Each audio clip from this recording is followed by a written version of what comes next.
Good afternoon. My name is Nadia Counts, and I was a 2008 Atlanta Corps member. I currently am serving as a Managing Director of Teacher Leadership Development in the Houston region. I am blessed to get the opportunity to support MTLDs, who then support you all as Corps members, who serve in Yes Prep Public Schools, KIPP Public Schools, and Spring Branch's Independent School District. Today I'm honored because I get to introduce Dr. Andre Perry. On July 1st of 2013, Dr. Andre Perry became the founding dean of urban education at Davenport University in Grand Rapids, Michigan. Dr. Perry created academic and enrichment opportunities for Loyola University, as well as for primary and secondary students in the metro area. He served as the CEO of Capital One University of New Orleans Charter Network, which was comprised of 4 charter schools in New Orleans. In 2010, Perry served on Mayor-elect Mitch Landrieu's transition team as a co-chair of the Education Task Force. A native of Pittsburgh, Pennsylvania, Perry earned his PhD in Education Policy and Leadership from the University of Maryland, College Park. His research and teaching interests are college access and retention, charter schools, and immigrant educational rights. In 2011, Uno Press released his book, The Garden Path, The Miseducation of the City. Please join me in welcoming Dr. Andre Perry. Good afternoon. First things first, I want everybody to break these out, pull them out. You got it? I'm going to do the exact opposite of what they tell you in school. Make sure you keep these on. You have everyone's Twitter accounts up there. Tweet your questions, comments, and concerns. If we don't get to your questions and comments, the panel and myself will try to make sure to respond after this panel is concluded. So is that okay?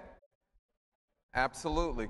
Now, second, I want to introduce these folks, but I want to send a personal message to each of them. These are my colleagues and my friends.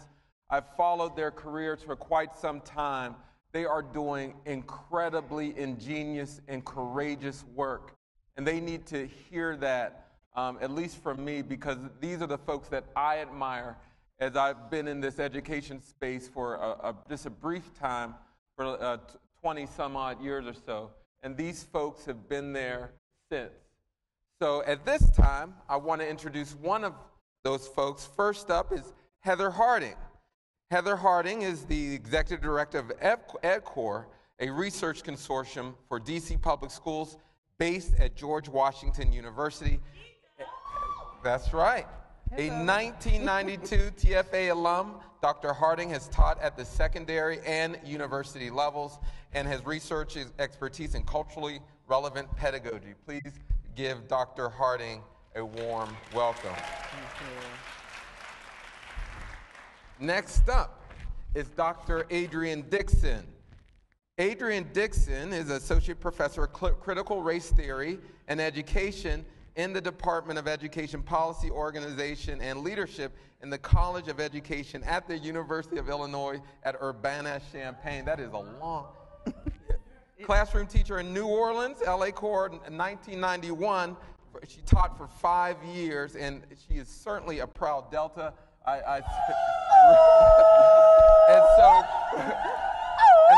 And for the rest of us, everybody else give her a welcome the other way.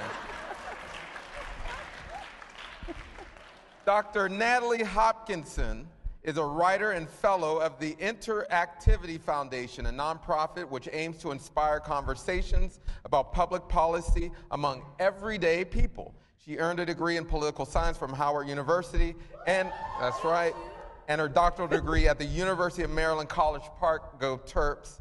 She is an author of 2 nonfiction books on culture and speaks and publishes frequently on education and culture for NPR, the New York Times, the Washington Post, the Root, and on and on and on. Please give her a warm welcome. And last but not least, Dr. Ivory Tolson. Recently, it was announced that he has been appointed as the Deputy Director of White House Initiatives for HBCUs. He is an associate professor at Howard University, senior research analyst for the Congressional Black Caucus Foundation, and editor-in-chief of the Journal of Negro Education. Please give Dr. Holton a warm welcome. And I want to get right into it, and I'm going to ask the panelists to interrupt when they need to. But I want to start off with what's not working with ed reform. I'm going to go to Adrian on this first. In general, what is not working? What's your concern in this big education reform thing that we have? So my research since 2008 has looked at school reform in New Orleans post-Katrina. And so I'll kind of frame my comments relative to kind of post-Katrina New Orleans, but I think in general, and we can look at a number of places to say this, I think where it's not working, and I think African Americans are disenfranchised for the most part in terms of their perspective on what should work. So I think in New Orleans we see that there is a swing in one direction, and how that momentum should go misses the perspective of kind of grassroots, everyday, regular, just people in New Orleans. And so I think I would frame it as disenfranchisement, and I'm using that word purposely. And so I would say that's where it's kind of failing. Heather, I want you to pick up on that in terms of disenfranchisement, specific ways, particularly African Americans are disenfranchised by education reform. So what we see in the reforms that are focused on governance, who controls the school, and then this focus on human capital, which we don't even want to use that term anymore, and there are lots of reasons why. But this focus on talent, grown-ups, it's decreased public accountability. So instead of being able to just go down to the school district office and complain or understand what school I'm zoned for, I have to become a consumer in the market. I have to know folks to be able to influence this. And sometimes it might take me 2, 3, 4, 5 times to figure out the route to get my issue addressed or just to get information. For communities of color who are not plugged in politically or who have been kept out politically, that's going to make the route longer to get our issues addressed. But public accountability is one interesting thing is that the focus on governance has also locked out educators. And in large urban centers, what that has meant is that black educators have been pushed out. And the reforms have been fueled by young people who are well educated and come from middle class backgrounds. So we could be in that demographic, but we're not going to be in that demographic in big numbers. So, who are the school leaders of these new charter schools? Who are the young professionals who are fueling the rebuilding of a district office like DC? They're not us typically. So we just have to figure out. And public accountability is important because it keeps us honest. If we are public government, it keeps us honest. We need people to be complaining so we know what to fix. Well, I'm going to play devil's advocate, although the devil doesn't need an advocate. But I'm going to pose this to Natalie. The counter to this is, look, traditional educational enterprises have disenfranchised black folks for generations. And now folks are upset because we're bringing in new product, new changes, new development. How do you respond to that when folks are saying, but you're disenfranchising a community when over the last 25 years, and that's given a conservative estimate, the current state of affairs have left black people in a bad state? Yeah, I mean, I sort of want to pick up on, earlier we, had a conversation about, somebody being inside a school that she deemed failing.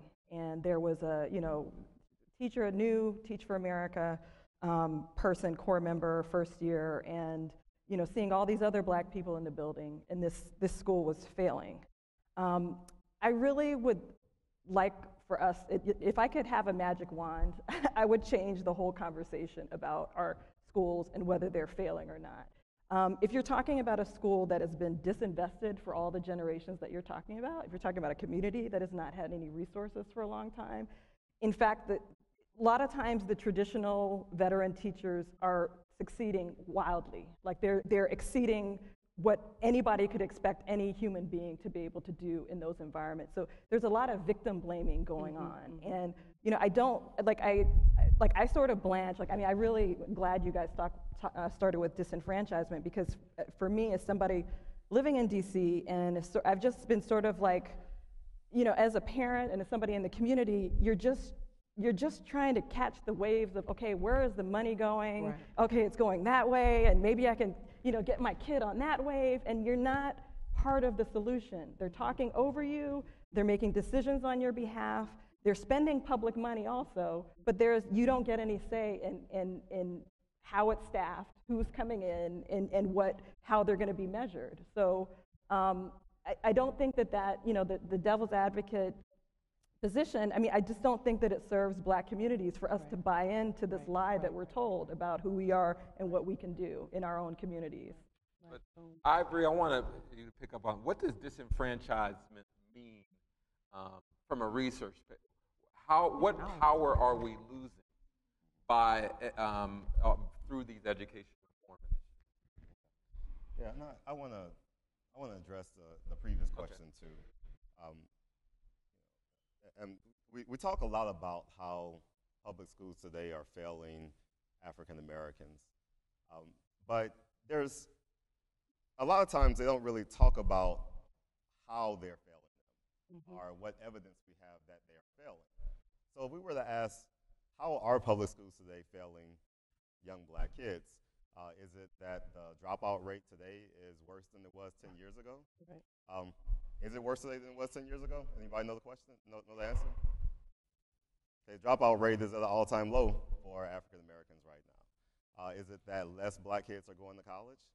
More Black kids are going to college. Now, there's a lot of artificial measures that we've put in, like testing that didn't exist back then. So a lot of and I'm not saying there aren't problems, but we also know that the majority of kids today, 95% of kids today, Black kids anyway, are educated in public schools, 95%. And a lot of those public schools have served Black kids very well. How many in this room went to public schools growing up, including me? All right, so about 95% of it here. So to me, when you have public schools that are doing it right, the best thing to do is to study what they're doing as opposed to disrupting the entire system and replacing it with something else. Because it's kind of like you make the assumption, you know, public schools are good for certain people, but they're not good for other people. I think that if you look at the difference between those public schools, the correct remedy would be to make the public schools that are serving kids right look more like that in our communities. And as far as disenfranchisement comes when public resources are used disparately across zip codes or across races or across socioeconomic backgrounds. A lot of times that's implemented through property tax. So it's inherently disparate when you have a property tax system where property taxes are used to fund the schools, to supplement the schools. In those types of systems, you have million-dollar houses that are funding certain communities, and other communities you have mostly apartment buildings. And so you're going to see some disparities like that. One of the disparities I talked about in my last report is our disenfranchisement, is the fact that in a lot of schools that educate the largest percentage of Black and brown kids, they omit core courses like Algebra 2, Physics, and Calculus. These are public schools. Kids are assigned to these schools, and they have a curriculum that's out of line with the most competitive public universities in that state. So all of our tax dollars are going to it, yet certain kids are assigned to a school that puts them out of contention. They're kids in Atlanta who are assigned to a school that places them out of contention for a school like UGA, even though they're both public supported institutes. So that's an example of disenfranchisement. I want to go to this narrative of schools are broken and schools are failing. And who does that benefit then if we're saying that schools in the main, more Black folks are getting their high school diploma, more diplomas, more Black students are going to college, then who does this narrative then support? If we're saying, hey, schools are not as broken as we intending to be.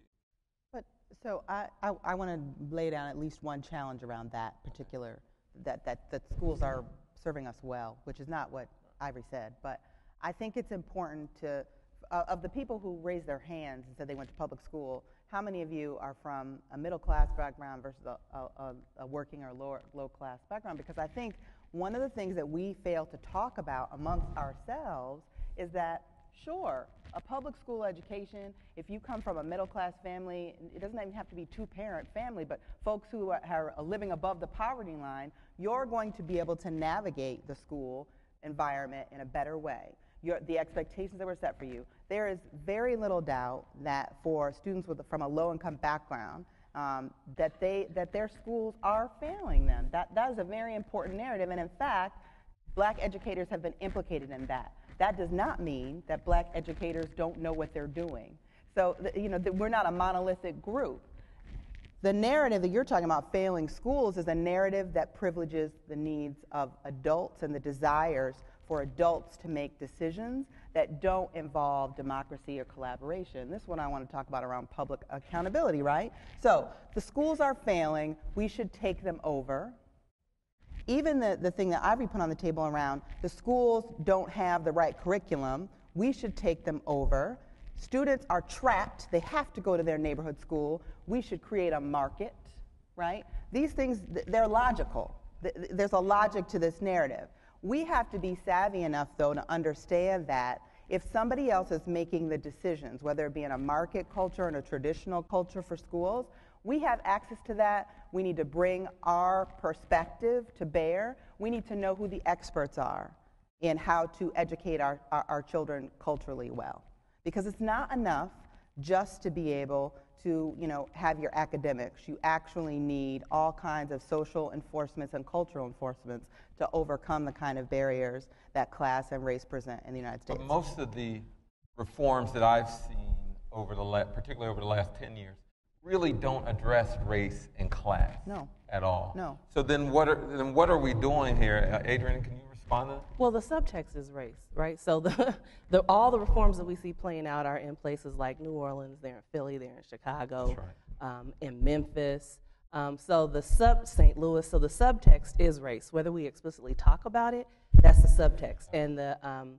And the justification for certain kinds of reforms in New Orleans, I'll just speak on New Orleans, or DC, but I'll speak on New Orleans, that the reforms that were instituted in New Orleans post-Katrina were, and you know this, Andre, the explicit conversation was that New Orleans had a troubling history with race relative to education, and so we're going to, there are reforms that we need to kind of enact that will address these racial disparities, right? And in fact, what we see in New Orleans is now there is a 3-tiered system of education whereby if you're white, middle class, and wealthy, you get a really good public education.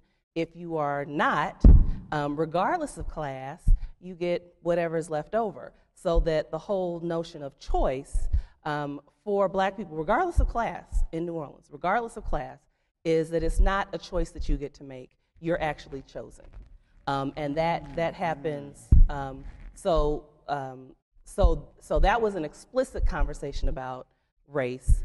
And we talk about class in a way to silence black middle class people, I think, by saying, well, you had a good education, and this is what's happening in New Orleans to quiet, quote unquote, advocates, right? So you all want to maintain a certain kind of school system because it benefited you, and you're black and middle class, and it's a way of disciplining black folks, like, look, you stay in your place, be quiet, and let us handle this. And so that's the kind of race and class discussion that we're having, but we're not thinking about kind of structural ways of addressing racial issues. And I think to Heather's point about who is running our schools, who's coming in to staff our schools, that is, again, there's a subtext there. And in New Orleans, again, I only speak for New Orleans, but certainly Kamika can talk about Philly. We can look and see what's happening in Chicago, that we have displaced with the import of a particular kind of teaching force. We have displaced a black middle class. So for four black middle class students or kids who have done well, most of them have had an educator as a parent. And now in New Orleans, you have displaced a whole class of people out of the teaching force, out of the school leadership. And so if you want to talk about a race and a class issue, that's a huge void now in our community that's happened as a result of the reform. So, you know. Ivory, I want you to put your editor hat on. You know, there are some purposes to black education that has historical significance. Can you talk about what the end goal is supposed to be? Because I think along the way we've said that a good school is one that closes an achievement gap. And that just seems pretty myopic in my mind. So can you talk about the purpose of education, particularly the purpose of black education? Yeah, and you'll rarely hear me talk about an achievement gap, Right. because I think that the substance of that whole notion is questionable. Right. It's based on comparison between black people and other people. And you know, there's a famous person I like to quote. His name is Ice Cube, and he said, "Who are they for us to be like?" Right. Who are they for us to be like? So, and that's why I've structured my research in a way that I don't compare black people to white people, except if I'm trying to demonstrate some of the impacts of structural racism. Right. That's the only reason why I would compare. Right. But if I'm trying to understand what helps black kids achieve, I'm going to study high-achieving black kids. And I'm going to look at the differences. Thank you. I'm going to look at the differences between the experiences, the background, the supports, the schools, the relationships of the high-achieving black kids from the ones that don't have that, because that's the source of how we make things right. So when it comes to black kids, what they need is an environment that values them for who they are. They don't need they don't need a situation where they are treated like a charity case. They don't need a situation where people use biases and misconceptions to try to understand them. They don't need environments where single-parent households are stigmatized and we're only looking at testing as evidence of whether or not they're doing well. We don't need an environment that takes European standards and places it on them. We need something that speaks to them, their experiences, and how they develop. A lot of times we give black kids the advice, stay away from the wrong crowd. Mm-hmm. If you think about a kid that's growing up in the projects, how absurd that sounds, right.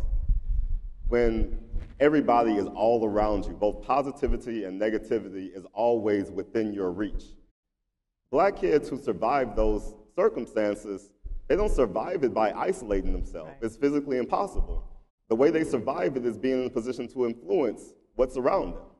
So they develop a lot of intellect, a lot of charisma, a lot of negotiation skills.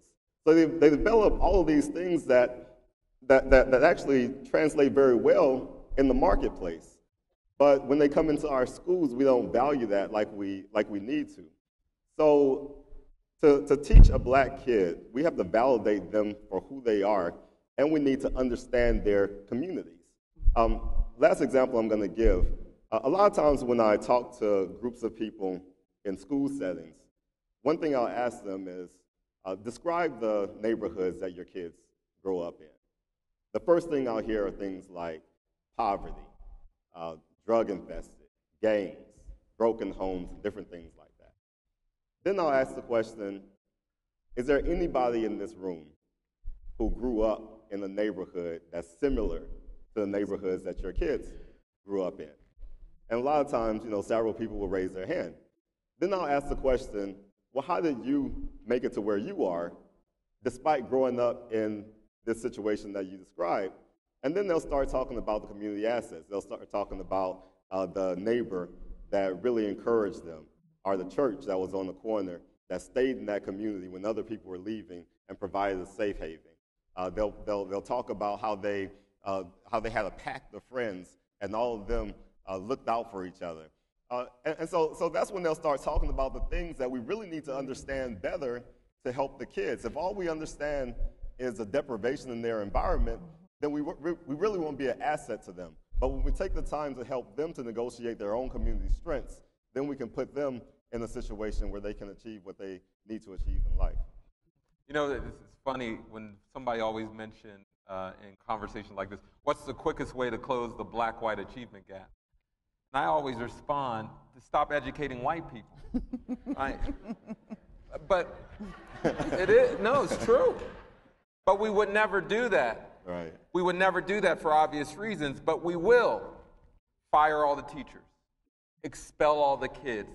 It's never been about can we close a black and white achievement gap. All kids can learn. Right. But how do we do that? So I want to talk to you about what you're seeing, what you write about, the damage of reform from a community level. What are you seeing? I just need to interject really quickly because I think Ivory's point gets missed. Is that the achievement gap is a construction, right? Absolutely. And that's right. And anybody who's taught in a state so there are states, and I'll say again Louisiana, but I know it happens in New York, all over the place. The actual metric changes from year to year. Absolutely. New York is infamous for changing their metric. So one year you could be passing. The next year, the New York State Board of Ed says, oh, yeah, it's kind of like being in the Wiz, where, today the color is green. Next year, and it's literally like that. So that we know that the achievement gap is a fiction. Just like poverty level is a construction, right? There is no monolithic poverty level. The poverty level exists as a state-by-state convention that changes year to year. And so all of this is a fiction, right? And I appreciate your point, Ivory. As one of my areas of research is looking at culturally relevant pedagogy and what does it mean to be a good teacher of black kids.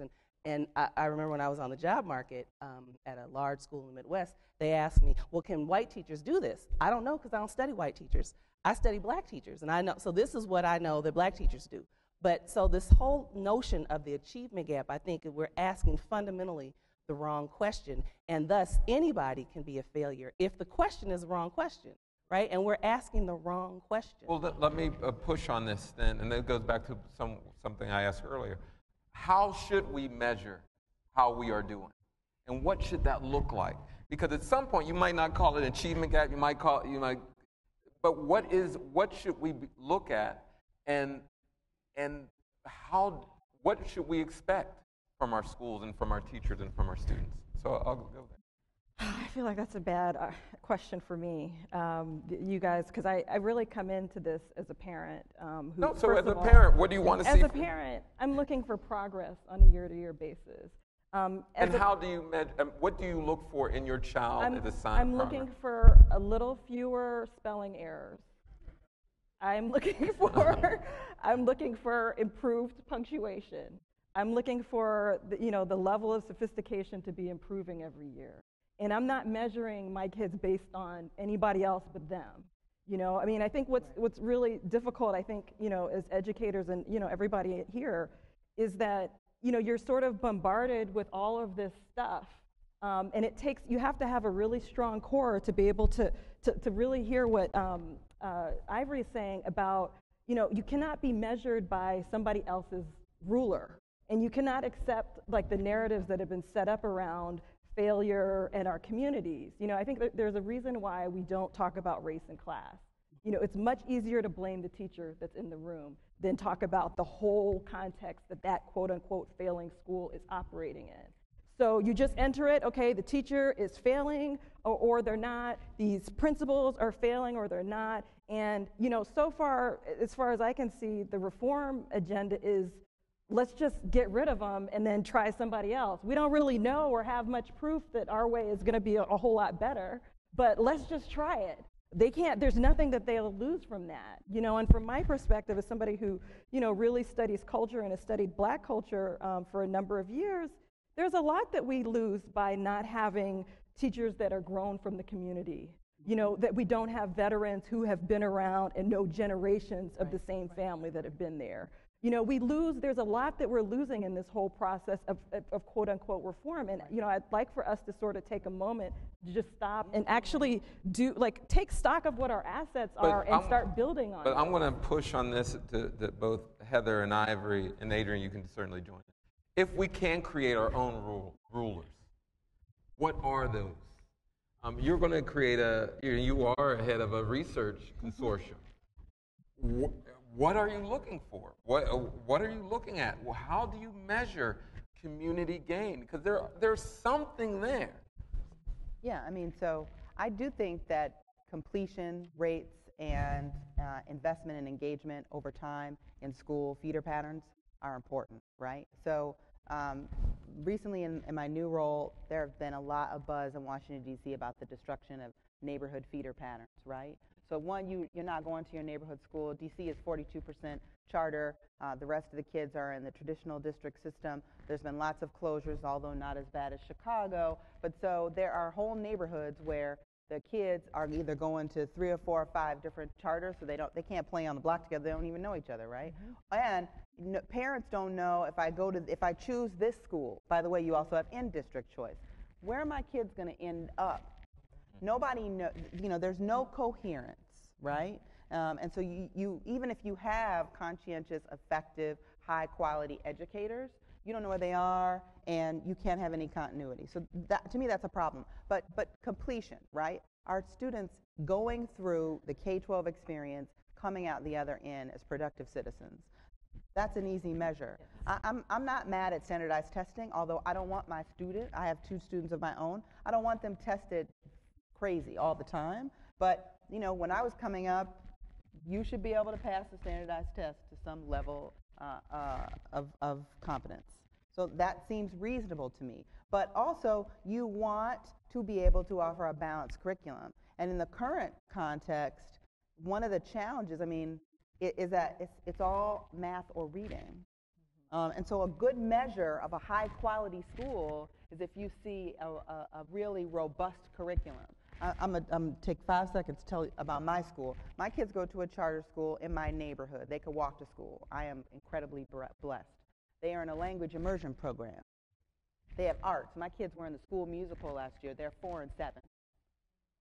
They have, they are strong in literacy and math, but they study science and social studies at 4 and 7 in a DC charter school. That's quality. That is quality. I will spend all my money trying to buy a house so I can stay in that school. But, I think, I just think, these are not outside of our reach. They're not complicated measures. We just have to be committed to them. And we don't all have to have doctorates to describe that. Every parent in my school understands that. Now, Ivory, so that ruler, what's our own ruler? This is what my ruler would be. So the state comes in, and the federal government, they come in and collect 2 pieces of information from the students that you teach. One are standardized tests. The others are surveys. The standardized test measures their competence and all of those types of things. The surveys measure issues of school safety, their relationship with the teachers, whether or not they feel supported in their environment, whether there are adults at the school that they could talk to if there's something going wrong. Now, right now, the surveys, really the only people who pay attention to them are researchers like me. And so we use that information to understand the school environment and see what links to student success. The tests are what's really driving policies, the test of the NAEP scores and all that kind of stuff. And every state has their own assessment. What I would like to see is that be flipped. I would like to see the surveys that are used to understand the students' relationship with the teachers, their safety in the school, whether or not they feel supported in the environment, whether or not the school is too punitive. I would like to see that drive policy and ultimately be used to measure whether or not a school is making adequate yearly progress. And those other tests, they need to be in the hands of the researchers like me because they need a lot of work. They are not ready for prime time right now. Right. So if I was creating a yardstick, it would be that. It would be the percent of your kids who are involved in extracurricular activities. it would be the percent of your kids or the number of your kids that get suspended every year.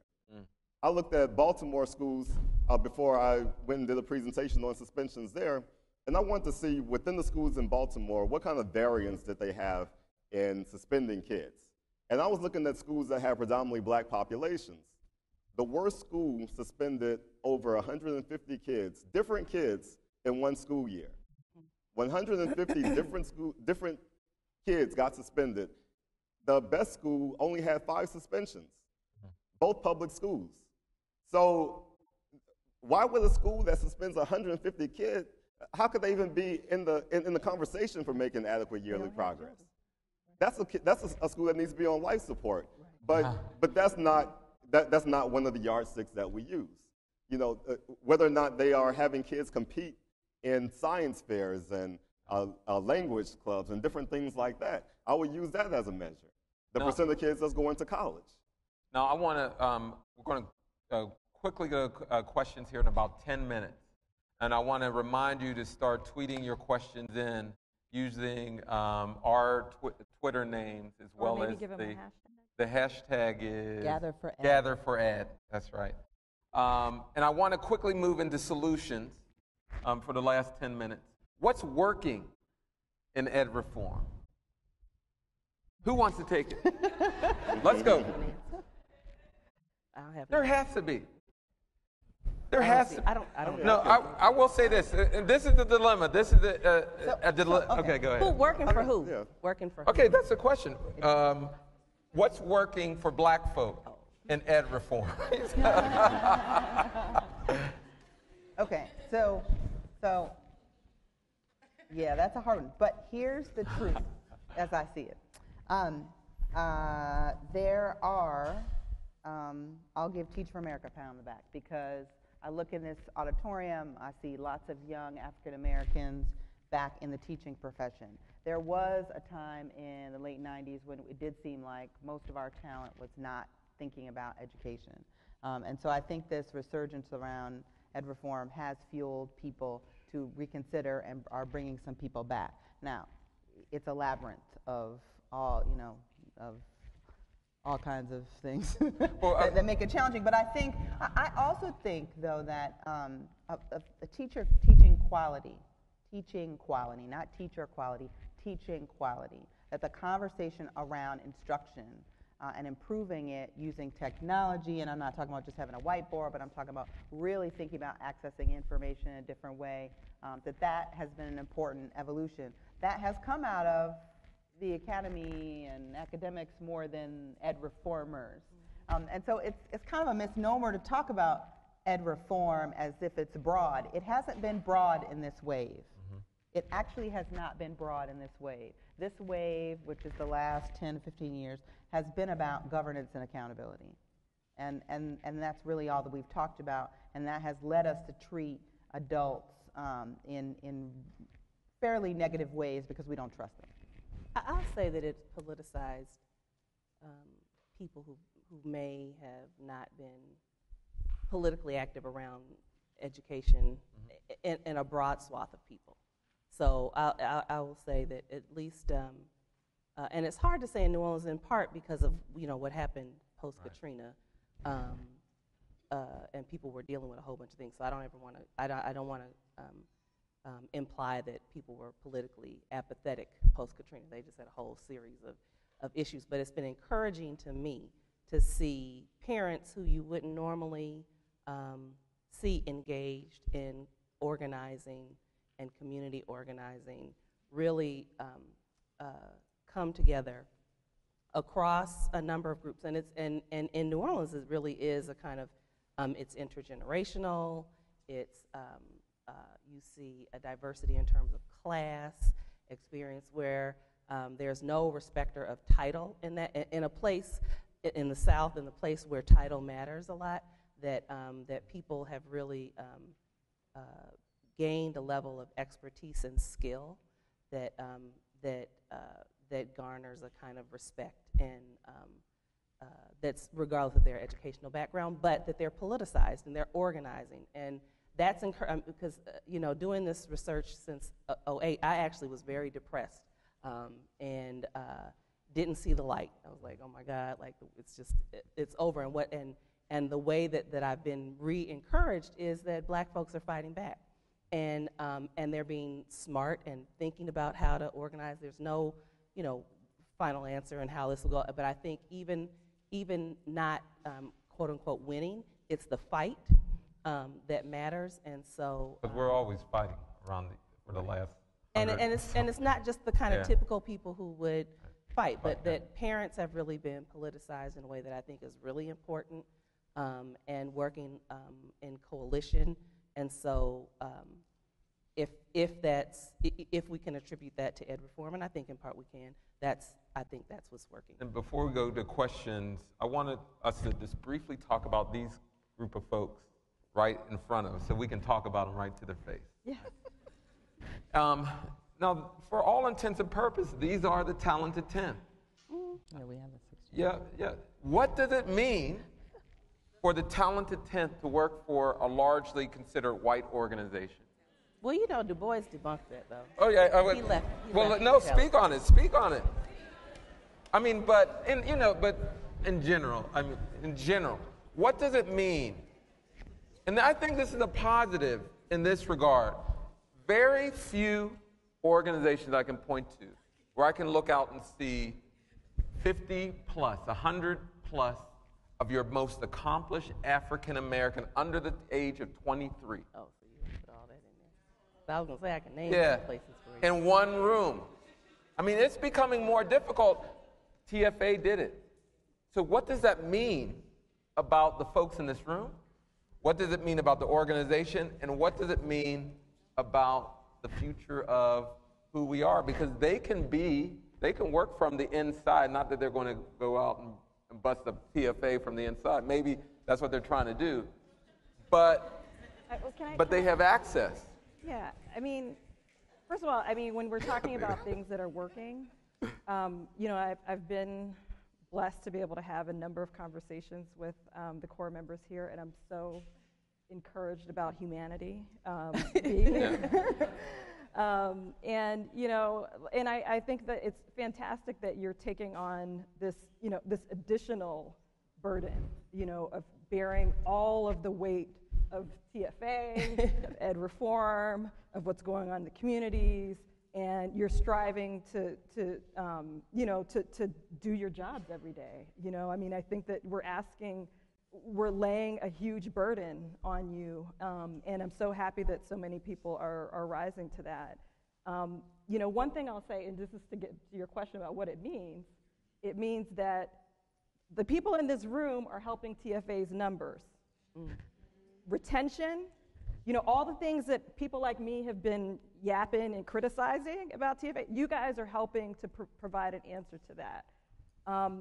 So you're doing a lot of the dirty work of the organization.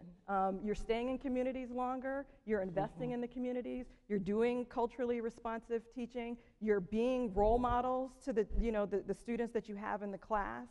And what I think could be very positive moving forward is that you leverage that. You are saving them. They owe you something more than they owe Sally, who's doing her time and going to law school. Yeah. That's a good point. So I think we have microphones set up somewhere in the audience, but I'm actually going to take the first question from the Twitter feed, which is, I'm going to take this one from Stephen Ward. Stephen Ward, are you in the building?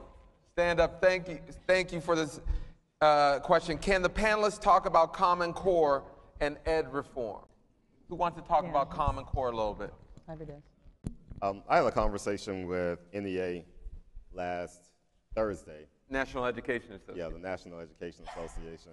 Last Thursday about Common Core. And I've been somewhat critical of Common Core. And I have a lot of questions, and most of my questions have not been resolved yet. It's a new standard, and so I'm still mostly in wait-and-see posture. But to me, Common Core is a bit like putting up a hurdle for someone who's on crutches. So instead of dealing with the broken leg and the crutches, you put up those hurdles and you say, jump over it. So I'm going into schools, and I already talked about the school that's suspending all these kids. I'm going into schools that don't offer Algebra 2, or calculus, or physics. I'm going into schools that have eliminated most of their extracurricular activities. And so, to me, there's been a missed opportunity to address some of those issues. You know, I would like to see a Common Core that says that every high school should have physics and calculus. I would like to see a standard that says that. I would like to see a standard that says that if you are suspending more than 5 to 10% of your population, then you need to go into some sort of remedial type program to deal with all those issues. And you need to show evidence that you are putting in some type of positive behavioral support in your school. And so there are things that we know that need to be addressed.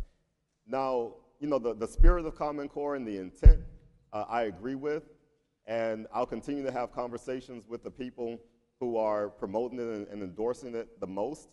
What I have been very vocal about, though, is I don't want to see a new test come into the school. So if the only way that you can think about measuring these Common Core standards is to put up a new test, and you don't give the schools any guidance as to what types of programs and support needs to be in your school, then I think that it's going to fail. So that's my position right now with Common Core. But I think in general, it's too early to make a firm assessment of it, but we all need to understand what's involved in it, and we all need to be very vocal about where we want it to go, so it's not going in a direction that creates more of a detriment to our people than an asset. Proud Educator asked a question around, where's Proud Educator? There she is.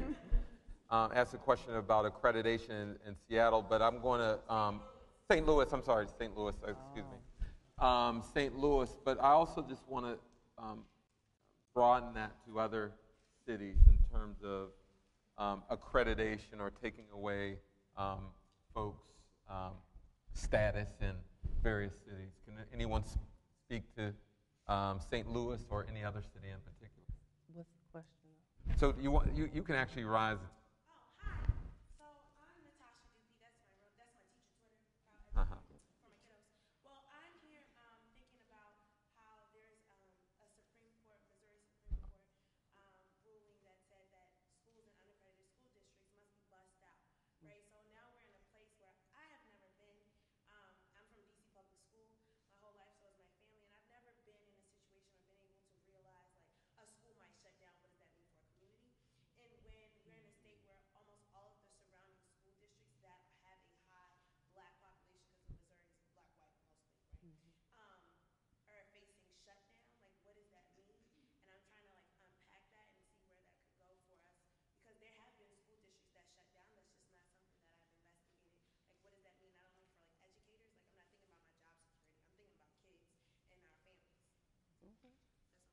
Anybody want to take that on?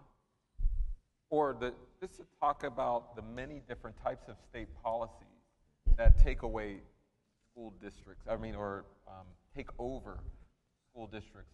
What impact have you guys seen on the community? I mean, I can just say, anecdotally, I live in Washington, D.C. I live in a neighborhood called Bloomingdale. It's off North Capitol Street. I've lived in the same house since 2000 when my son was born. And our neighborhood school has been closed down 3 times in that time that he's been alive. He's 12. So, I mean, from my perspective, there's no community.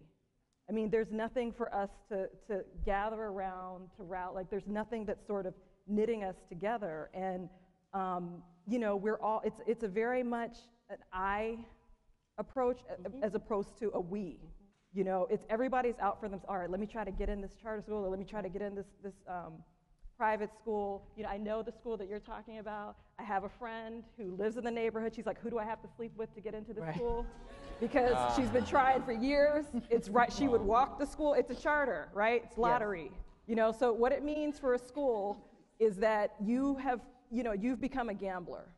Like when that happens, right. when you lose your neighbor at school, you become a gambler, and the whole community becomes a gambler, and you really just start looking out for yourself, and you make decisions that are only maybe good for you, but then in aggregate, I mean, we talk about like, okay, what outcomes we're looking for.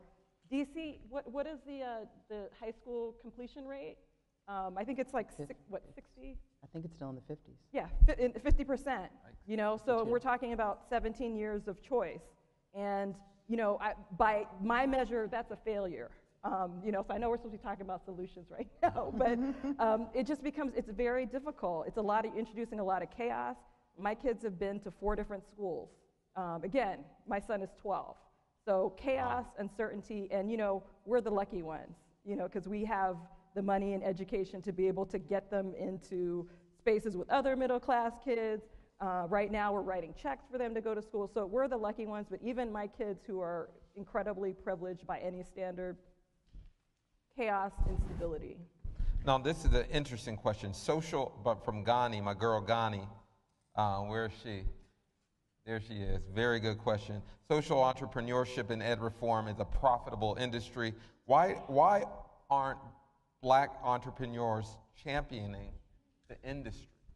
Which raises do we want to play the game and profit from it, not just in a corporate sense?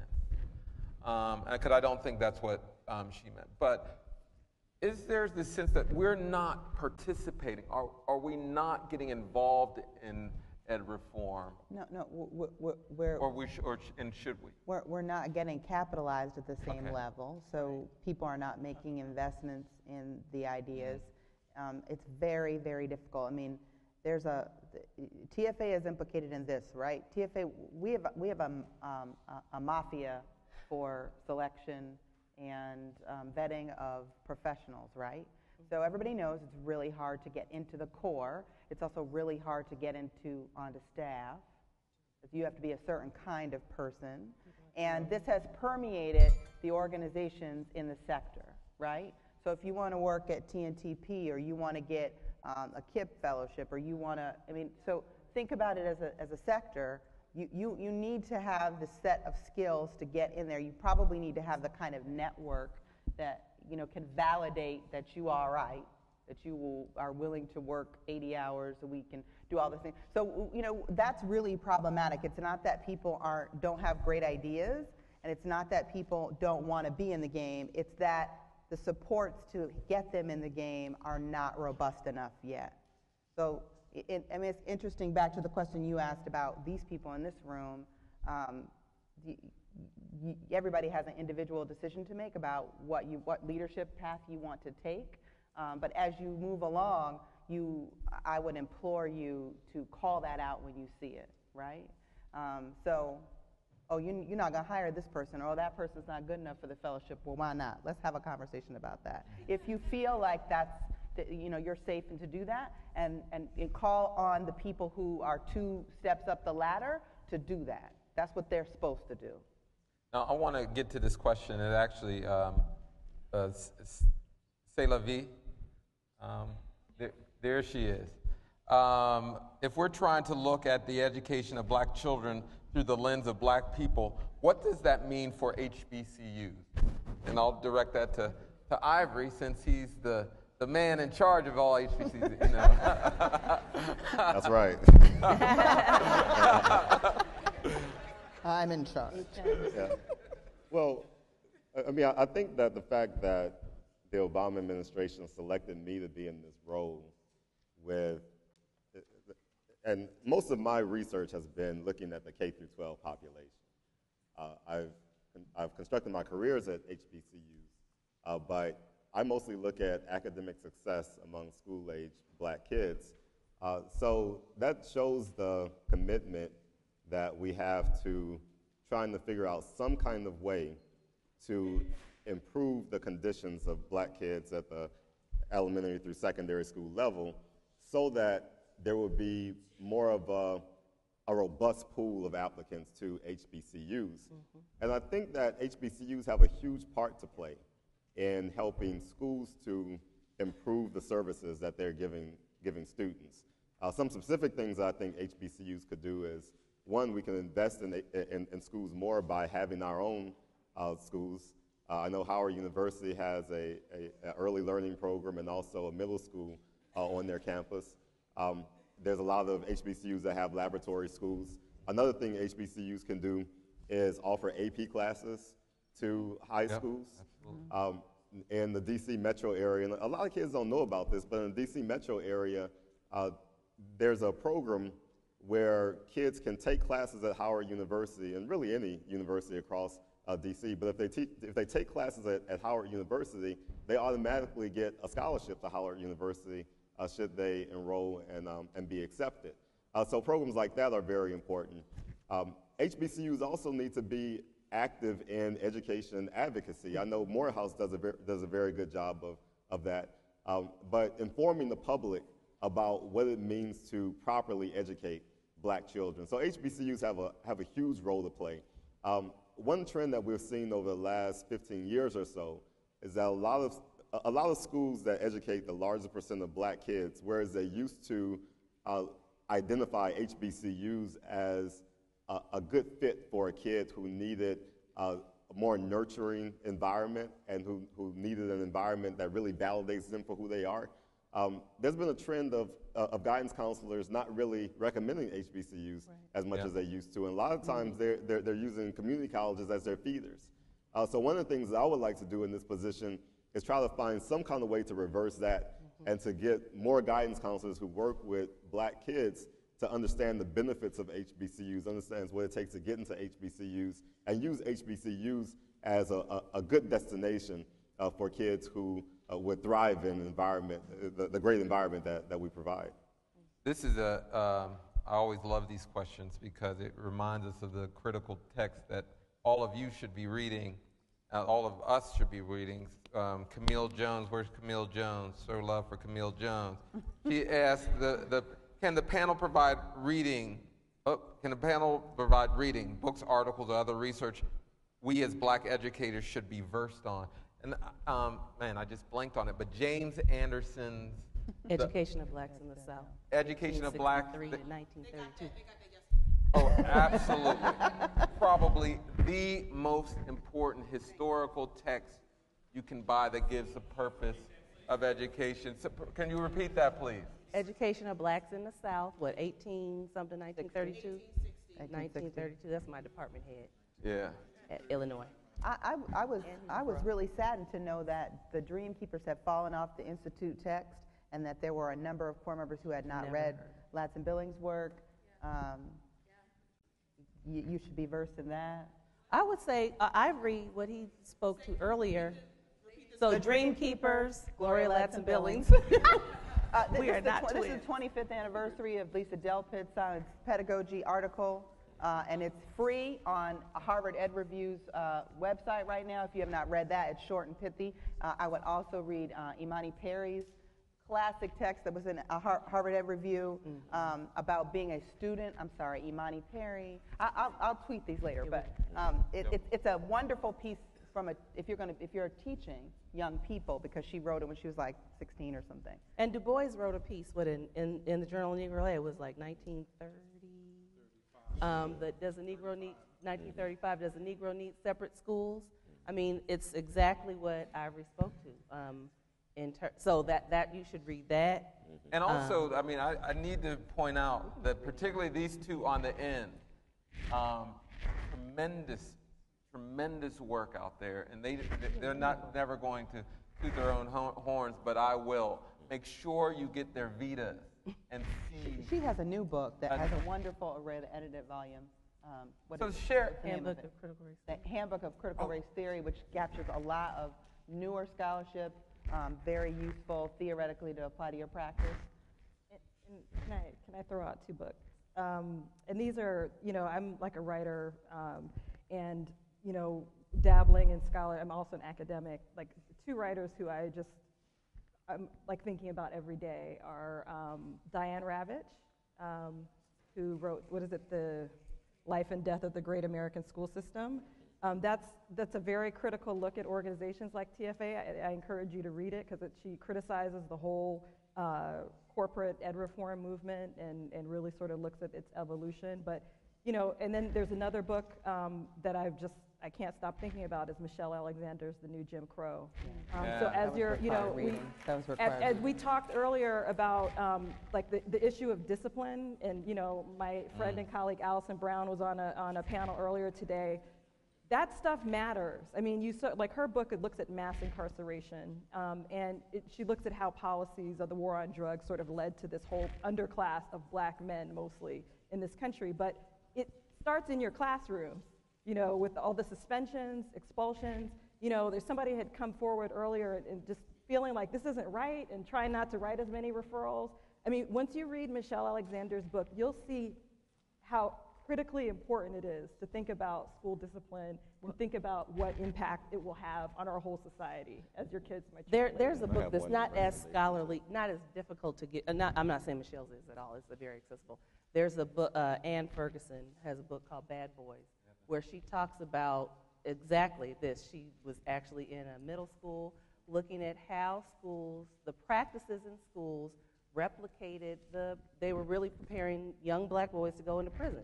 So the whole process of in-school suspension, out-of-school suspension, what behaviors got disciplined, what does that look like? What is the culture of schools that actually just prepare black boys to go into prison? It's called Bad Boys. I don't know the subtitle, but it's Ann Ferguson. Ann Arnett Ferguson. Yeah, Lies My Teacher Told Me. Yeah. That's right. Yeah. Yeah. Read Lies My Teacher Told Me. And on the HBCU issue, there is one quick point I should have made. I believe TFA needs to recruit from more HBCUs and broaden their scope of acceptable recruits to all 105 HBCUs, not just 5. Go ahead. This is Say it. Say it, Ivory. This is a great question from Stephen Ward. Where's Stephen Ward again? Right over there. Can teacher unions get in the way of helping students? Why can't teachers negotiate for themselves? Can I speak to that? Because Yeah. I think it's complicated. And so, you know, I taught in a city with a really wonderful union that had its roots in, the United Teachers for New Orleans Union actually was a labor union that worked with the longshoremen. And it came into fruition in part because NEA didn't have black membership. So the Black Teachers Union formed with the longshoremen, and they eventually became the United Teachers of New Orleans. But for black teachers in particular, having those protections in place have been and are particularly important, and the union provides supports that the whole notion of the last hired, first fired thing has always applied to us, regardless of profession. And so I think it's complicated it's too easy to say that unions get in the way, and you have to think about it in terms of the experiences that black educators have had kind of historically in school districts. So in places where teachers, and this has always been our history, and I know Kamika kind of spoke to this yesterday, but particularly after desegregation, black teachers who were hired used the classroom as a space to give that kind of cultural knowledge that was not a part of the official curriculum, that often worked in contradiction to what the district expected. And so having protections was particularly important. There's Michelle Foster, is a sociolinguist who actually wrote a book on black teachers, and how these teachers, after deseg, believed that their work was to provide kind of a social buffer for black kids to navigate a newly and a hostile white space. And so if not for the protections of the union, they could have been dismissed summarily, and some were, you know, regardless of the union, but others saw their work as political. And so if your work is seen as contradictory or hostile to the administration, you need those supports are important.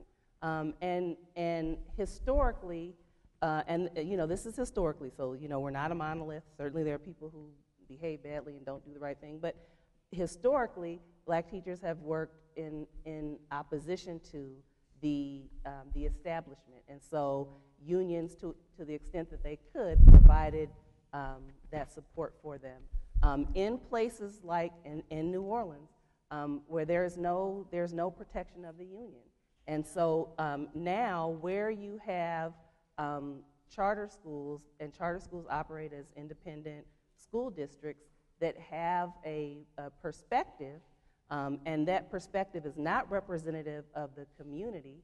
And again, I'll just speak to New Orleans. We have whole charter districts that are mostly completely white. You know, the CMO, CEO, the person who wrote the charter, everyone in charge, they're white. And they're setting an agenda for black people. That's outrageous to me. But that's what it is. And so you have black teachers who will come in with a particular,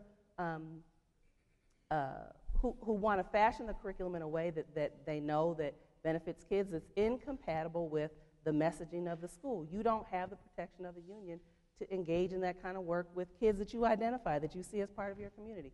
So I think it's complicated, and it's too easy to dismiss the union, in part because of how they're represented in the media. And there are some things that are problematic about the union, but I think for black people, we have to think about why unions are important in education. That I can't generalize out to other professions, but I can say kind of historically the role that unions have played for black teachers. Can I just add something really quickly to that? There is so much money being thrown into this space, and it's money from large corporations, you know, Gates, Walton, whatever. I mean, name any of them. Like, they're all putting money into this space. A lot of it has to do with all of us sitting here. You know, somebody is writing those checks, and they are not accountable to the whole. So, you know, when I think about education reform, especially corporate-driven education reform, you know, there has to be a we somewhere. There has to be a collective voice that is speaking. And, you know, I have a lot of problems with unions. Like, tons of them. You know, I live in D.C. I mean, I have a lot of problems with them. But I really, like, who else can counter that power? And who else can stand up when you all see patterns that are troubling to you that might be uncomfortable to the funders? Right. You know, so that has to come from somewhere. No, I want to go old school. I want one person to go to the microphone. I know we're in this innovation age, but for maybe a one or two final comments, can somebody please stand up? I know we use Twitter and all this other stuff, and that's good. But one or two questions from the audience. And the panelists, I want to respond to the teachers in this room and educators in this room. How should they mobilize? Because I think labor is about, ultimately, how do you mobilize people to so that they have some share of collective power, and so they can defend themselves. How should these folks in the audience, the TFA members, the black TFA members, mobilize within the organization in particular? And maybe you two can speak to that. I'll let Heather go. I can't answer that. Let's okay, let's go to the... We'll couch that in a question. Go ahead. Go ahead. So, hello. Hi. I saw Dr. Tolson at the Schomburg Center a couple of years ago. Okay. And one thing that you didn't share that I think would be very relevant to our group is your own story about having been classified. Having what? Having been classified. Okay. Yeah, I think that would be really important because I know it's been a part of our conversation about discipline and everything, but seeing who you are and where you've gone, I think would be really good. Well, thank you. I appreciate that. And I'm actually going to be at the Schomburg again this Thursday. But the story that I shared there, and I don't remember sharing it, so thank you for remembering it. But when I was in 4th grade, I was classified as a slow learner. And I was in a school that was considered semi-private. I remember it was the first time I saw a clear demarcation between myself and my peers who were supposed to be on level, but I was supposed to be behind. I had a dummied down textbook, and I was in a isolated group. And I remember the effect that had on my self-esteem. And at the time and throughout my schooling, I've had a lot of issues with staying on task. I've always tested poorly, and particularly on reading comprehension tests. I always did very poorly on reading comprehension tests. And that's because I don't read like most people. I'm a very holistic learner, a very visual person, and I learn based on connections. And so if, like the NAEP exam, the NAEP test, if you look at the sample question online, you're going to see a passage about bees that kids in the 4th grade have to read. If I'm reading a passage about bees, I'm thinking about the bees that's in the garden at my house. I'm thinking about the trips that I took to rural Louisiana where I saw a beehive. Those are the things that I'm thinking about. So when I'm getting to the point where I have to answer the questions, I won't answer those questions as well because I wasn't rigidly focused on what was going on there. I was constantly making these connections. Now, the question that we have to ask ourselves is, does that make a kid less inept because they think in that way? So I was placed in that group. I continued to, and I knew that my teacher didn't like me very much. She didn't like my presence in the class. She used to paddle me all the time. She used to encourage other kids to laugh at me when I was paddled. So it was kind of a traumatizing experience for me. And then in 5th grade, those problems persisted. Probably the 5th grade teacher had conversations with the 4th grade teacher, so there was an anticipation that I was not going to be a positive presence in the class. My mother took me away from that school, put me in a public school, and for some reason, the public school teacher thought that I was a genius. So I went from being a slow learner to someone who was a genius. I didn't know who I was at that point. Was I a genius or was I slow? But the reality is I was whoever they told me that I would be at that point because I was young and impressionable. Yeah. So that 5th grade teacher reversed everything that I had already experienced.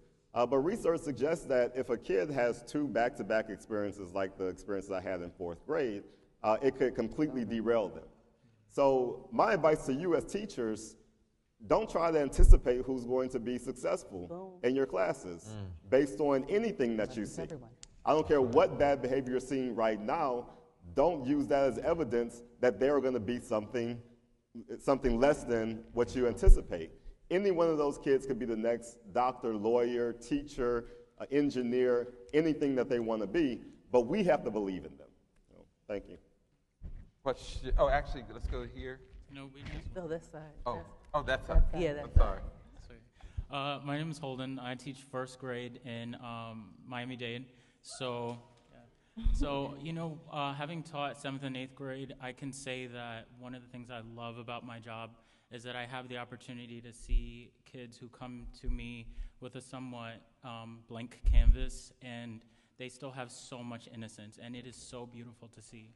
But my kind of opinion when I think of what is hurting our students, and because I see this every day, is kind of, this is a very unpopular opinion, but I feel like I'm literally fighting to undo what they see when they go out into the Black community, when they listen to the radio and all they hear is hip hop and rap, and these girls are, singing these songs and things like that. So my question to you is, to what extent is that actually hurting our education movement? Because it's almost as though, they come back in and I'm like, okay, we have to fight against everything you just saw, the person getting shot, the gang you probably passed, because where I teach is in Liberty City, so it's notorious. But I feel as though that's kind of like the aspect of ed reform that no one really wants to touch. No one ever really wants to call a thing and say, parents, this is not okay. This is not normal. So one thing, I'm kind of glad that no one does, because we don't have a representative face, so people probably shouldn't, right? Lord knows that, even this movement, to be honest, this movement towards social emotional intelligence or social emotional learning and grit and all that stuff is concerning me, and because we are not diverse, and so to talk about these things and the ways that people interact. Teach for America. We know the ed reform movement as it is defined today. Like, I just, Yeah. I'll name names. I'll name names. I know these people. Like, I don't want Kip teaching character education to my children. I don't. And that's, I'm sorry. And I just don't. I don't trust it. It's okay. Whatever. Like, yeah. I don't think it's good. But I think. I think you have a platform to discuss that. And you can talk with your families about that. And then I think you have a larger conversation around whether you can talk with the other educators in your school about it. Because I think that's where it gets really dicey. Because this is about having an honest conversation. And you have to have trust, and you have to have a sense that the things that you share, good and bad, aren't going to be turned around and used against you. We don't have that. But what about culture?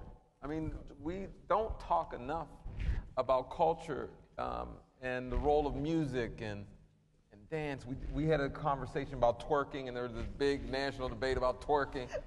Natalie was showing me how to twerk. Right. You guys missed it. You missed it. No. But no, I mean. But let's talk about culture. I mean, does the person that asked that question have a point about it's a battle to undo whatever that means, what they're learning in the quote-unquote outside space? I think it's a matter of framing, right? So Okay. if you see, one, no kid comes to us as a blank canvas. No one. They don't. They just don't. By the time if you have them in at kindergarten or first grade, they come with 5 to 6 years worth of experiences. So they're not blank. There is a level of incompatibility between kind of community knowledge and school knowledge, right? And as the teacher, I think I'll just say as a black teacher, you have to decide if you feel like you are the protector of school knowledge, then you will see that kid and everything they bring as a problem and something that you have to fix. If you see yourself as a member of a community who works in this space, then you recognize the talents and the skills that kids bring and how to use that and help them negotiate that. So living in a place like New Orleans, if I punish my children, we don't call it twerking, they call it pee-popping, and we call it bounce. So if I, as a teacher, were to punish them for that, I'd be punishing them all day long, 180 days out the year. So how do we locate that within kind of a conversation? And I work with a lot of people who are scholars of literacy, that it's a mode of expression. It's a way of, there are, so I'll say, for example, when I was a 6th grade teacher in New Orleans, and my kids were pee-popping, and so as a school representative, when we had parties at school, they could not do that. Now, although I let them in, one day my principal walked in and she was like, clearly, Ms. Dixon, you're not letting your students do blah, blah, blah. No, I'm not. So there was a series on the Discovery Channel where the Discovery Channel followed kids in 6th grade from all over the world.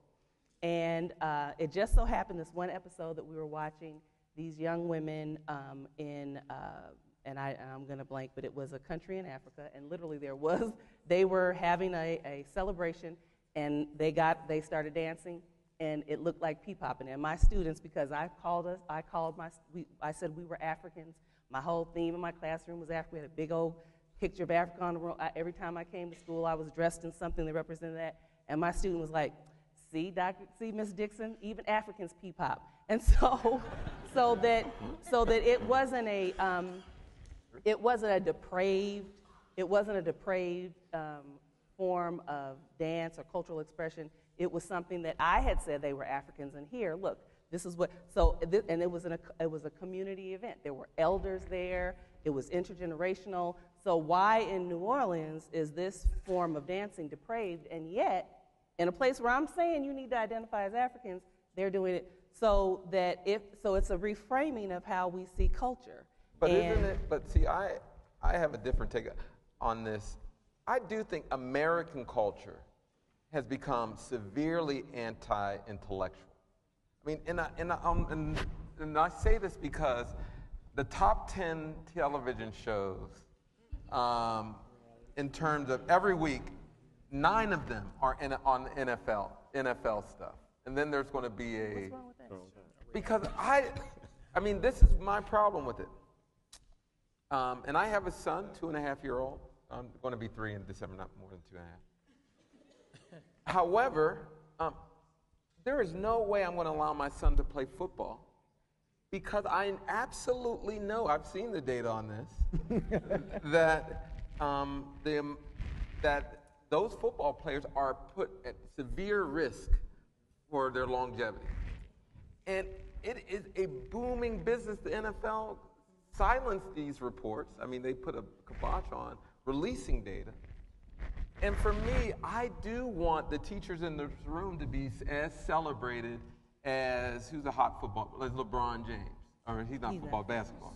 See, that's how I'm out of it. But I do think this is a severely anti-intellectual place, and in all of our spaces. Well, I'm gonna make a quick comment on that. I think that too often we look at our kids' behavior from a distance, and we are hugely judgmental of our kids. We judge them for a lot of things that we did too when we were younger, quite frankly. Right. But the thing that I've noticed is that, and I'll get back to being impressionable. A lot of these kids are mimicking what's close to them, the only thing they feel that's real. I have never seen a kid pass up the opportunity to walk on a college campus. Right. I have never seen a kid not start to respect someone who is with them all the time. I have seen kids who, when I was a behavior specialist in Philadelphia, I've seen kids adapt to people from another country that couldn't even articulate the English language that well. People who, didn't have the traditional cool look and things like that. I've seen kids try to emulate that. I remember when I was clinical director of a group home, sometimes I shop a lot, and so I end up giving away a lot of clothes. So I had a bag of clothes that I was about to give to Goodwill. And these are button-down shirts, the shirts with cufflinks on them and all that kind of stuff. I was about to take that bag to Goodwill, but I decided to pass by the group home first. So, I have it right here. Take what you want. I'm taking the rest to group home, or to Goodwill. They took out everything, and the next day I came and I saw this. I saw this kid. I was like, "Do we have a new staff member? Who's that? Who's that with the shirt with the French cuffs?"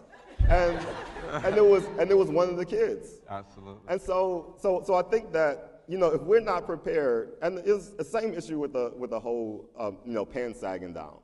I have never seen a kid refuse to pick their pants up if I was taking them to a place where that would be inappropriate. So we have to create opportunities and not just look at them from a distance.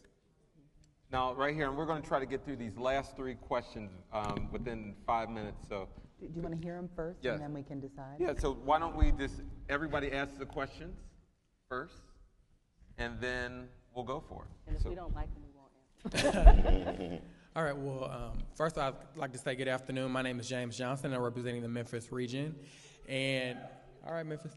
And my question is, there's a lot of school reform going on right now, and there's the debate with the charter schools and the public schools.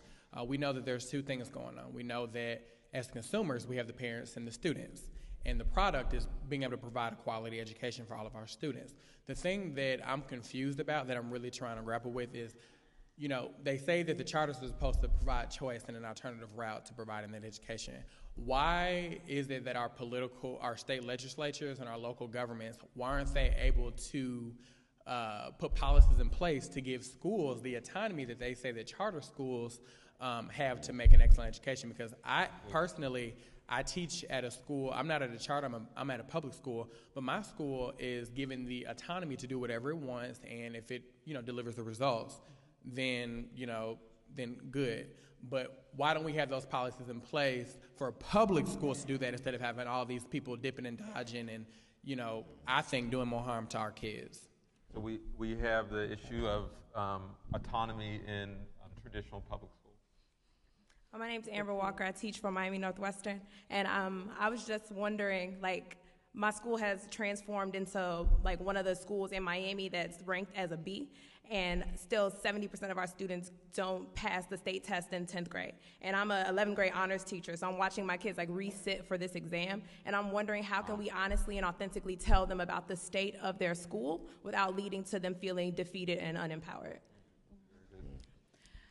My name is Destiny DK, and I'm a Houston 2012 core member. And Dr. Tolson, you mentioned that we should expand, Teach for America should expand recruiting to all 105 HBCUs. And when you mentioned that, I thought of my mother who graduated from an HBCU, many of my friends who graduated from HBCUs. And then I also recall what I understand, and of course I haven't done extensive research on this, but some HBCUs often struggle with their accreditation. And at every institution, there are top-notch students. And I was wondering, when you said that, why not stick to the 5 HBCUs, or I know there's more, that have a proven track record? And the one reason I could think that you would say that, and I want to know why, but the one reason I could think you say that is because there are top-notch students at every institution. Is there any reason beyond the fact that there are excellent students at HBCUs, still considering that when my friends graduate sometimes, they will tell me I feel unprepared? So let me just, did you go to Howard, Hampton? No, I went far from. I went to a... Or I was going to say, or No. a top-tier Ivy? No. Or, okay. No, I went to a Baptist institution called Baylor University. Oh, Yeah. Yeah. I want to respond to all 3 questions, but I can't. And I'm kind of upset with you for forcing me to answer to that one because I wanted to respond to the others. But if TFA were to use accreditation in jeopardy as a criteria for not considering students, I couldn't dispute that. Now, how many HBCUs currently have their accreditation in jeopardy? To my knowledge, there's 1. So that's not a pervasive issue with HBCUs. Now,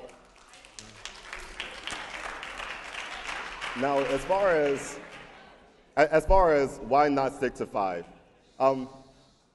there are talented students at all universities. I think that if we you have to put the student before the institution. And in my observations of TFA, they seem to be able to do that a little bit better with predominantly white universities than with HBCUs. There are a lot of predominantly white universities that they don't seem to recruit from too, but the range of predominantly white universities is much greater than what appears to be the range of HBCUs. There are talented students at HBCUs who are graduating magna cum laude, summa cum laude, thank you laude, all those things. I know that's so cliche and old. So if I think it's somewhat of a lazy approach not to look at every student because you're going to eliminate some top-notch students, and you're also going to eliminate a lot of students that come from the communities that we want to work from, that have more holistic skills, and students who can contribute to the organization in more meaningful ways that can diversify it in what I believe are some very meaningful ways. The rest of the panelists, the other questions as well. Well, one thing I think, I used to work at Teach for America. I don't think Teach for America actually has a huge recruitment problem for HBCUs. I mean, I think there are actually a number of staff who push for this. What we have is a problem with admissions and selection. So, we know, I'm gonna count myself in the family, we know we got the problem. I don't know how we're gonna solve it, but we have the problem, right? So, yes, we could do better. We should as Teach for America's organization, should respond to that. But it's really about admissions, because what happens when you expand recruitment on a campus and then you accept 5 people out of the 200 you got to apply, you got problems. And you don't have a really good reason and explanation for why those stellar candidates did not get in. So that's an issue that I think is important for us to take out. I'm thinking, though, about the charter school question, because if you look at the origin of charter schools originally were supposed to be this laboratory that would allow traditional public schools in the district to learn and share. Charter schools, I mean, there were sort of two routes around this. One, there were people who were interested in charters because they wanted to privatize education. That is not a false narrative. But the more robust legislation really grew out of, let's have these charters, they can let them try some things out, and then we would import this. Unfortunately, we do not see school districts who have been able to take in that learning and distribute it back to the school level. And so, you know, people have interpreted that as the people are dumb, we need to get rid of them and take their market share away. And I think in DC, we do have the opportunity to actually start playing again with that. So what I see in my city is that if the market is half and half, the charter's over here doing stuff, the district is saying, yeah, we got to do the same kind of stuff. We have to do that stuff, we have to do it better. And by the way, we should retain the additional resources because we are the district for everyone. So yeah, have charters, implement, try new things, but in the district, we're going to try all those new things. We're going to keep a little extra money because if you don't want them or you figure out a way to get rid of them, we have to take them. I think that's really important and robust. I would like to see charters who that are working more in partnership with other schools across the city. I think that's important. But there is a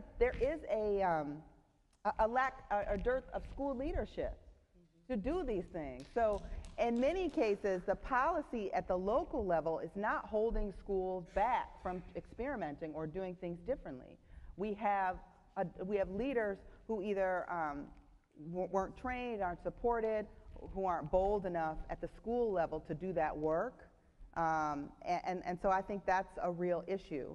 And they're battling an intense attack on their resources. But right? This issue of autonomy, I think the one thing that we don't talk enough about is an overbearing accountability system and that stifles innovation in whatever school you're in. Because if you look at charter schools in DC, New Orleans, wherever, they all look they don't look any different no.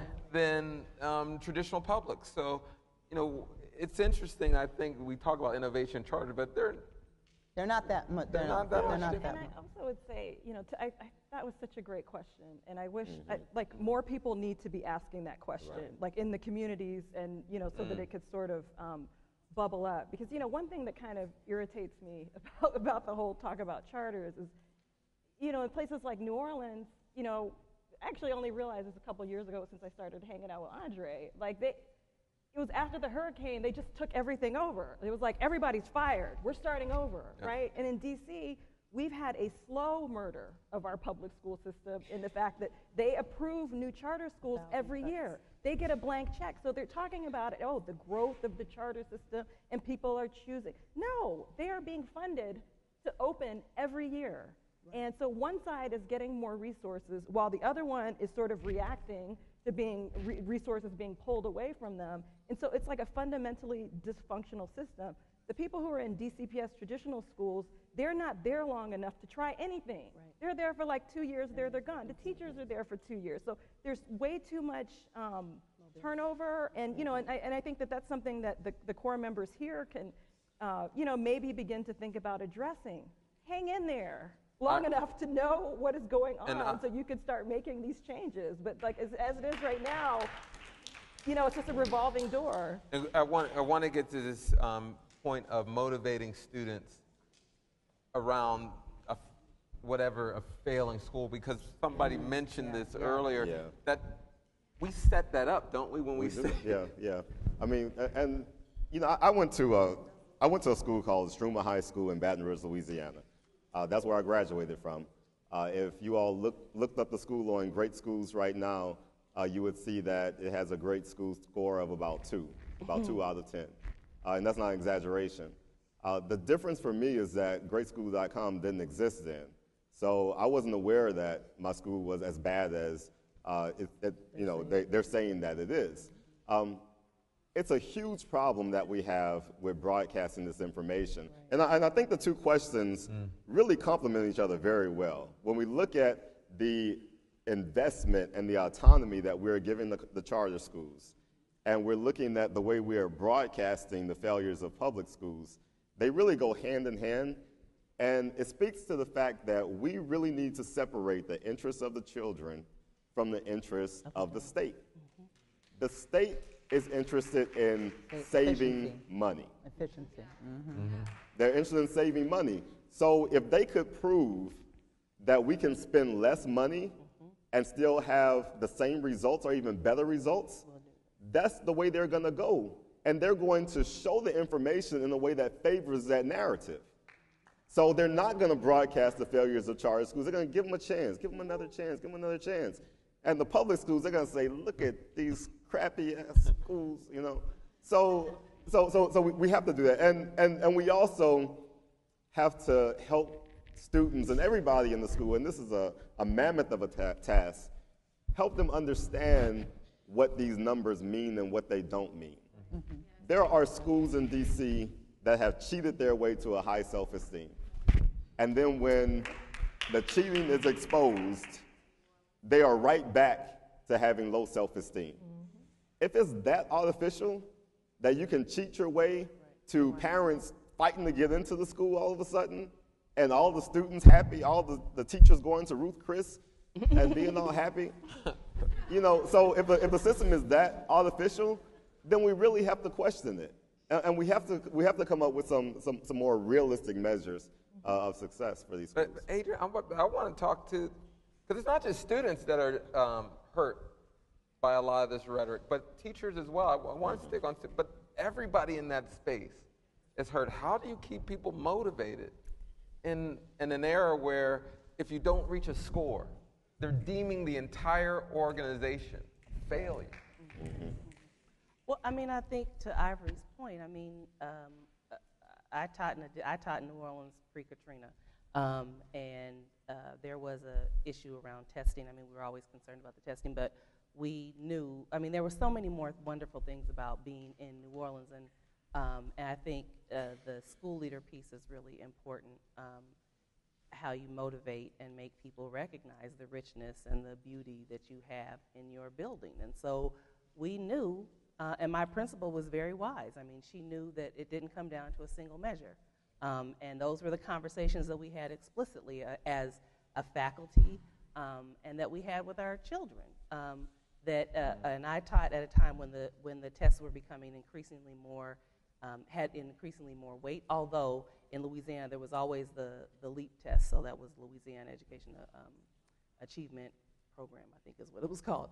And so kids had, so you take it in the 3rd and the 5th grade, and by the time I had them in 6th grade, they may have failed in 3rd grade and 5th grade, and so I had overage kids, but we talked to them about, you know, again, doesn't come down to a single measure. And you just have to, you know, I mean, I think those explicit conversations are important, but it is a school culture thing. It is a school leadership thing. It's a district leadership piece of it. And then I think you have to have a healthy community dialogue that pushes back. And that's what's encouraging, again, to me about being in New Orleans now is because people are pushing back. There's a lot of movement around the opting out of testing, questioning there's much more explicit discussion about the problems with testing that I don't think in my, you know, when we grew up, you took the test and that's what it meant. There was no kind of demystification of what is the test, right? And I think there's much more of that now that there's some fruit there. But I think Ivory raised a great point of who's there to tell them what the data mean and do not mean. And so does your organization educate, and you brought up a good point, students need to know what data mean. And so how will your organization educate not only school leaders, but students, families, community members about what does these data mean? Yeah, our focus is to speak to practitioners, so what problems they're having, and how can research inform that. There are a number of parent organizing groups that are doing exactly that, to do a lot of translation work around what the data means, that have been very successful in New York and in Philly. They're connected to the Annenberg Institute for School Reform. So there are some models for that, but I think that's really important. I think classroom teachers don't always know what those data reports say and mean, and the difference between summative and formative evaluations and sort of what's happening at any rate. But, you know, we have to be armed with the information and then let it guide our choices, not let it control us. All right, are they calling time? Yes, this is that time. I want to thank my panelists, Ivory, Natalie, Heather, Adrian, and the participants. Thank you for coming out and listening to us. Thank you.